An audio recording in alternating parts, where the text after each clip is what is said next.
Hello guys, ngayong hapon kanitag saging nga nabiyaan na to.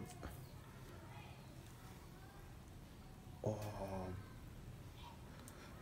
kani saging nga gikan sa akong papa kuning ningayo niya.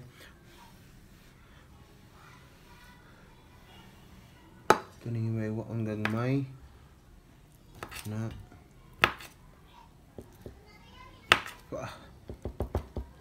so dugay-dugay dahita guys, wala kakaon ani.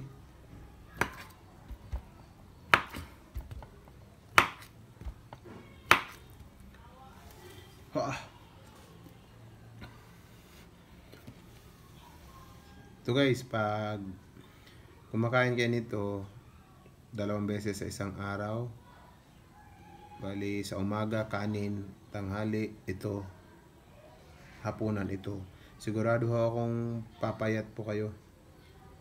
Fiber po ito. Tsaka ito yung ginagawa natin para replacement po sa carbohydrates. Kasi sobrang dami na ng carbohydrates natin. Yung katawan natin medyo parang si Jollibee na. So kain muna tayo nito tanghalian natin. Replacement po sa rice, tsaka yung mga baboy, karne, manok, no? Replacement po kung gusto nating maging healthy, kung gusto nating bumaba ang ating timbang. So dapat sikapan natin, porsigido tayo na mangyari yon. Dapat mamili tayo ng ating kinakain, no? Hindi kain ng kain. Kaya yun, bawal po tayo magkasakit ngayon kasi walang budget ang PhilHealth. So walang budget. So bawal magkasakit ngayong taon na ito or sa administrasyon ng ating Pangulo ngayon. Bawal magkasakit ho. Itong sabihin ko sa inyo, bawal magkasakit. Bawal masugatan. Babala, walang budget ang PhilHealth. Kaya yung mga tax natin as employee, ano na yun?